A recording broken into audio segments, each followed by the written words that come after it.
Hi, Jonathan. My name is Kimberly. I'm responding to your week 6 discussion board post on broadly defined populations. I really liked what you had to say. Thank you for your post. You brought up some things that like some different things than what I focused on, which was nice. I like how you mentioned with Sandra and her ability to be authentic with the women in the correctional facility, and you even quoted her saying they can see right through you if you're a phony. I think Sandra's situation was really interesting because of the fact that she was a counselor, but not necessarily held to some of the same guidelines that we would be held to as counselors in a different setting, because she is a chaplain and she's entering a situation where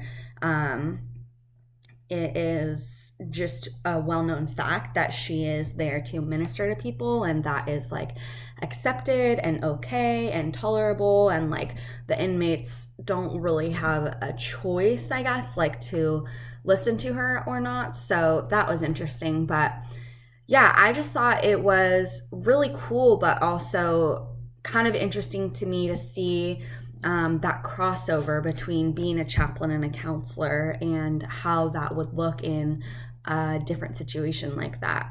Because if you were a counselor in just a normal counseling setting, especially in a secular setting that is not labeled Christian counseling, working with people who aren't Christians, it's not necessarily ethical to minister to them in such a way. But Sandra has a really cool opportunity in that she gets to run Bible study basically and enter into people's lives in a way that's very explicitly Christian and faith-based, but as she's also trained as a counselor, and that helps her a lot in that. So I thought that situation was interesting.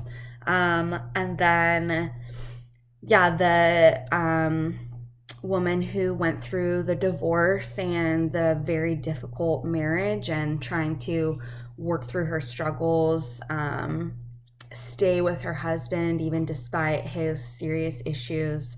It's pretty heartbreaking and just really hard. I don't think that I've really considered how difficult divorce can be for people. Obviously, Benny went through a specific type of journey and had specific struggles in her marriage, but I think it's safe to assume that divorce is difficult for anyone. And I was really surprised when it mentioned that it would take her 5 years to heal from her divorce, which is just such a long time.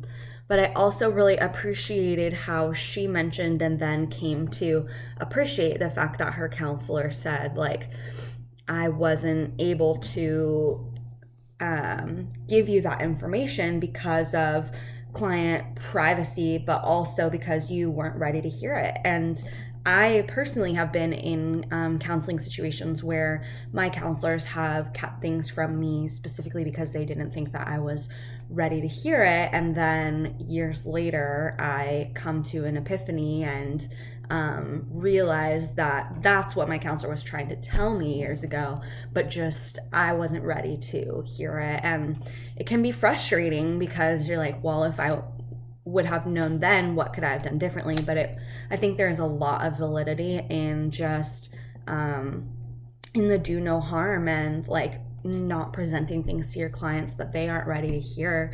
And even I like how the counselor kind of tried to hint at it, like he made it somewhat obvious to her what he was saying, but she was closed off to that and not ready to hear that. So I thought that was interesting, and also really cool that she came out on the other side to appreciate that and even respect and utilize that technique in her own life. And then, yeah, with Jay's story, it was also interesting. I like how you took something really specific away from it, and that you're going to use that in your career, of him saying like running away from the trigger. And I think that is awesome and super important.